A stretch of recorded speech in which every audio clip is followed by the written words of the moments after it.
Charlie Pittman, welcome to Australian Musician. Thanks for having me. You've got an EP coming out on Friday, Okay.Again, and a tour, Australian tour starting in on Saturday, I think. Then you're off Yeah, to the UK. But before we talk about all that, I wanted to backtrack a little bit. When did the professional music journey start? the music stuff didn't start until I mean, probably until I was like 11. I think I really kind of caught the bug for it when I did my first like school play.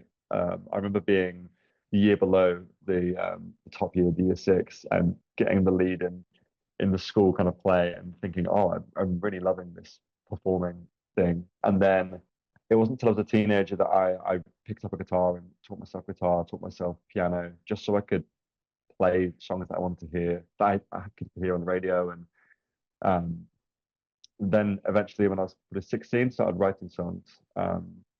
But yeah, it definitely wasn't one of those things where I was like a very super musical kid. I didn't grow up in a very musical household at all. I think when people started hearing my music from my family, they were thinking, where on earth does this come from? So I definitely took a more unique route, I think.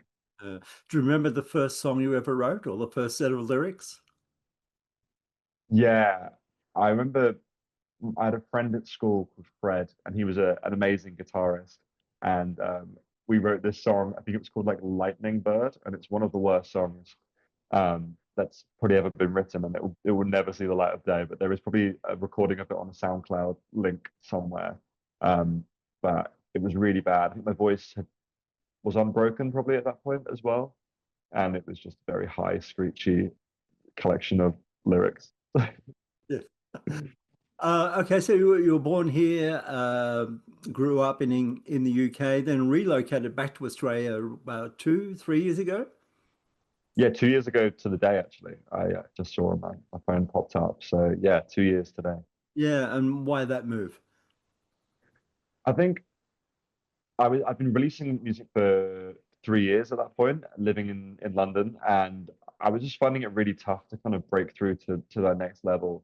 Um, in London, I think it's very oversaturated, and I kind of had gone through a lot of life stuff at that point, and I kind of fancied the change of scenery, and I had the Australian passport, so I kind of thought, hey, I'll go over to Australia for 6 months and we'll kind of see what happens. And here I am still 2 years later. So um, I'm super grateful for the way in which the Aussie music scene has kind of taken me in. Um, and I've kind of done that backwards thing. I think a lot of Aussies move over to London to try and break through. But for me, my path was, being able to move to here to kind of have that breakthrough, I think. Yeah. The first time Australians may have seen you was on the Voice, the TV show. When you look back at Yeah. that experience, how was it for you? Yeah, I think I look back at that experience and I'm super grateful because it helped me find an audience over here. I didn't think I probably had a few hundred listeners on Spotify before, and then moved over here. My following went up, I think 30,000. I think being on a national TV show, that definitely helps you kind of find an audience, overnight almost. Yeah. Um, so I do look back on that fondly. I think also they gave me a lot of freedom with the songs that we got to do. I think I was very conscious of trying to do songs that weren't necessarily in my artist's lane. It was more like we took songs like Take On Me by Heart and Torn and kind of flipped them into my genre so people could kind of see that artistry on that show already. So then when I started releasing music, it wasn't too far away from the stuff that I was kind of doing on the TV show. So yeah, I was really lucky and I made a lot of really good friends from that show as well. Yeah. Everybody's pandemic experience has been different. It seems that you really used yours to develop your musical chops. Do you think you'd be where you are now, signed to a label without that time on your own? No, no, absolutely. I don't think I would. I was pursuing acting and music at the same time, and acting was kind of at the forefront at that point. I just graduated from drama school. I had an agent, and I was still writing music, and that was really the passion. I really did want to do that. I didn't think that was possible, so I thought I'll follow the acting route, see what happens. But because of COVID, I all the auditions kind of stopped for TV and film and theatre, and I just started posting my original stuff onto TikTok and found an audience that I didn't know was there before, and I don't think I would have even started releasing music if it wasn't for that pandemic months of being able to write by myself and write with people over the internet over in America. I'd never really co-written before that either. So yeah, I do have a lot to thank for that extra time, I think, and COVID, funnily enough, as awful a time as it was, it did definitely help me kind of carve out an artist path. Yeah. You're a self-taught guitarist. You also dabble in keyboards. Anything else that you play? That's about it. I think if anyone saw me play drums, they'd be shocked and horrified. I could probably play a little bit of bass, not very well. I just kind of play enough to be able to get by to write these songs, and then also be able to play them live as well. Um, but I feel like I have decent intuition when it comes to all the other instruments. When I'm in a room with the producer, I do know what I want the drums to sound like, and it's just the case of playing them wouldn't be very good. Yeah. Are you more likely to write a song on guitar or keyboard? Yeah, interestingly enough, when I first started writing, I wrote everything on keys. And I think a few years ago, when I kind of changed my sound up to fit a more kind of rockier live band feel, everything kind of started being written on guitar from then. But I write a lot of stuff in open tunings. I just find it a lot easier to write in there, and I think you can find some more interesting sounds from open tuning. So yeah, pretty much everything in the last 2.5 years has been written in a various form of an open tuning, interestingly. Yeah. Your songs are often about relationships, certainly the new EP. Do you ever find yourself censoring your lyrics, or does it just all come out onto the page? I definitely used to censor it. I think when I first started writing songs, I had that fear of, oh, what if the person I wrote this about hears this, or what if people think this about me when they hear this song I've written about self, introspection stuff. But then I kind of broke through that barrier a few years ago and kind of realized that you kind of have to be vulnerable, and it does kind of have to cost something sometimes to have these songs out. And so I think I then went the other way completely, and now I don't censor myself at all, and I'm kind of not afraid to. I'm still afraid to say these things, but I don't let that stop me from putting them in songs. So, yeah, my songs are definitely kind of there all. Yeah. The EP Okay.Again comes out on Friday the 19th. It begins and ends with the same musical motif. What was the thought process behind that? The beginning of Death Row and How I Feel, the ending. It's like a circular thing. What was the thinking behind it?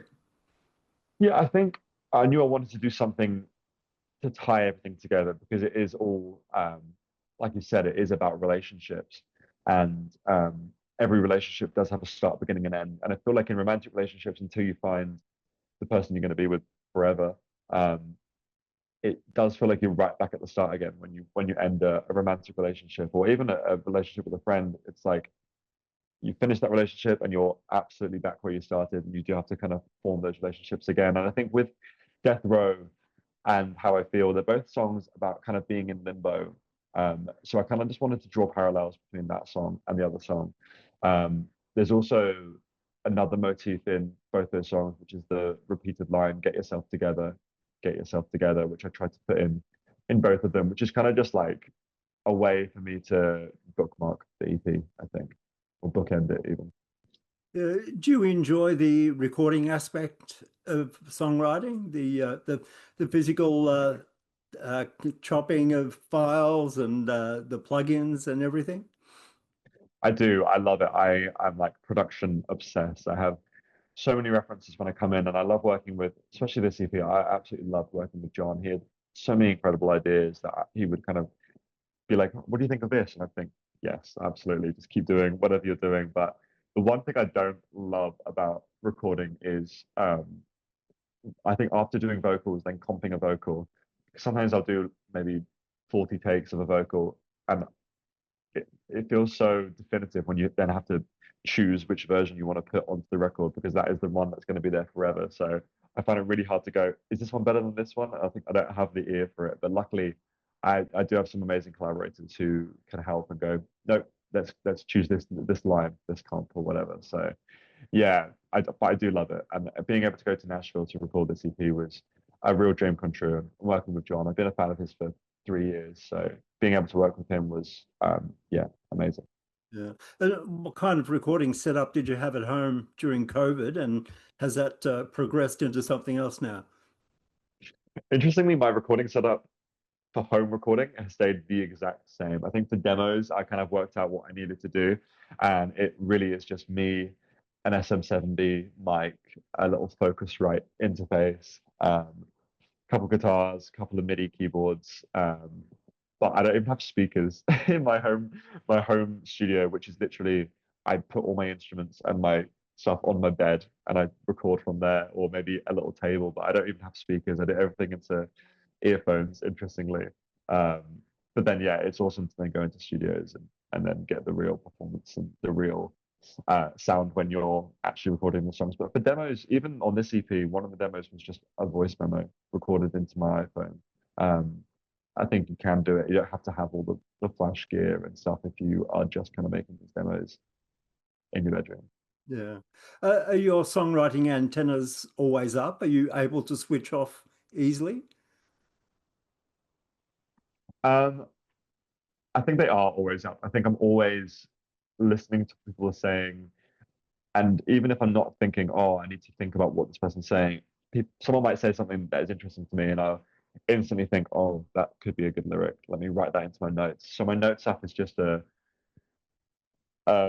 absolute minefield of random phrases and sayings and thoughts that I kind of come across every single day. And then when it comes to writing the songs, I then go into my notes app and think, oh, how do these link together, I guess. But yeah, even when I'm watching a TV show, someone might say something interesting, or I might have a thought about how it could be an interesting metaphor for something that's happened in my life, and it's straight into the notes app. So I maybe should back that up because there's so many things in my phone, and if I lose my phone, then there's definitely songs that won't be written. Yeah. Have you enjoyed arranging the recorded songs for the live environment? And do you find that they're developing as you play them? Definitely. We actually played this EP for the first time over in the UK back in May when I did a tour over there. But since then, we have me and Jacques, my MD and my drummer, we have developed these a fair bit to just bring them to the live audience, I guess. But I think a lot of them are similar in a way in that when I'm writing, I am thinking about how it is going to be performed live.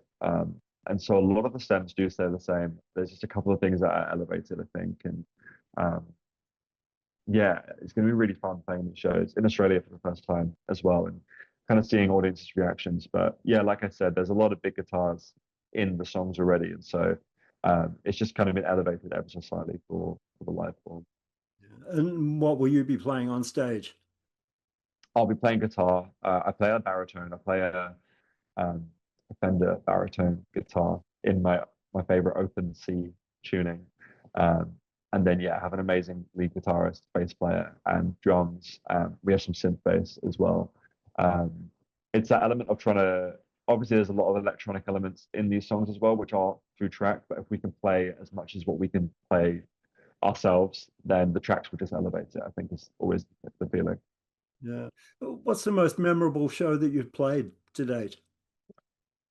I think it was probably at the Rosemount last year in Perth, opening for the band Camino. I think that band had a massive influence on how I started writing music, especially when I moved to Australia and I released my first EP. That kind of did signal a shift in the kind of genre, and that band were a massive part of that. So to share the stage with them and do a show over there, and I think they have such a cult following as well. I remember um, kind of walking out onto the stage. I remember peeping through the curtains and like seeing the whole audience was absolutely packed because people were kind of there and ready, waiting for the band already. Um, and it was my first show outside of, um, oh, it was my first show over in Perth, so it felt like a really cool experience being able to go there, meet people who had absolutely no idea who I was before the show, and then kind of leave with a bunch of fans. And so to actually go full circle and go back to Perth on this tour um, feels like it could be a really special moment. Yeah. So if money was no option, what would a Charlie Pittman show look like? Oh, I mean, I take a lot of inspiration from bands like 1975, where they kind of create that whole world, and it would definitely have a lot more interactive elements to it, and a full set and concept behind it. Even this show, we have tried to elevate it slightly from the last shows. We have um, brought a couple more set design pieces onto the stage to try and just create that world. Um, but yeah, it would be a lot more theatrical, I think, than what we can do with our current budgets. But hopefully one day we can that can come to life and I can work with the creative director and build a world. Yeah. The new EP, obviously, it's done, and no doubt you're proud of it. But was there any learnings from that, notes that you took that you'll take into the next recording? Yeah, I think what I'll take is just I genuinely love this process, and it's interesting. I Every single song that I wrote for this EP, I hadn't worked with a producer, John, the producer, on. So it was interesting taking all these songs and going in and saying, these are the 6 songs. Let's work out how we record them and how we kind of find different kind of Easter eggs in each song and link them in a way. I do like that process of doing it, but I'm always open to kind of working with new producers and other writers as well. So yeah, it would be interesting to maybe do an album with someone who is writing it with me, or do a project with someone who's writing it with me and producing. I think even going back to Nashville, um, just last month I was there, and actually writing with John for the first time was a really cool experience. We had a couple of other really cool writers, Eden Joel and Charlie Adams. Um, so I don't know. I think I'm always open to new experiences. So I don't know how the next project's going to look, but yeah, it'll be interesting to see how that kind of comes about, I think. Yeah, so the Australian tour starts this weekend, and then in Yeah. October you go to the UK and play over there. What's the next move towards the end of 2025 and into 2026? Yeah, it's a lot of back and forth. I think like you said, we go to the UK after this Australian tour, open for the Manatees. We're doing 4 dates in the UK, and then the day I land back from the UK, I'm playing South by Southwest. So we've got a few shows there. Um, and then I think I'm back to the UK again, playing live at Leeds in November, potentially a few more shows over in the UK. Um, and then yeah, we'll see what happens from there. But it's going to be a really busy time, but it's the best time to be doing it. I absolutely love playing shows, and I haven't played a lot of shows this year. I played a lot last year, but yeah, we've kind of just been prepping and building up the CP and getting stuff ready. But now it feels in a really good place to start playing these shows. So um, hopefully more shows. That's what's going to be happening for the rest of the year. And what's the ultimate goal for Charlie Pittman? I think the ultimate goal is just to be able to um, tour my music in as many places as possible. I'd love to go to the US and tour. I'd love to do Europe properly. I'd love to do Asia, South America. I mean, I'd love to find my audience and be able to play shows across the world for as long as I possibly can until people get sick of me, I think. So I'd love to work on an album as well. I'd love to just create more music and yeah, play as many shows as I possibly can to as many people. Well, Charlie, it's been great to chat. The EP, okay, Thanks, Greg. is out on Friday, September 19, and we'll catch you next time. Perfect. Thanks, Greg. Thanks for having me.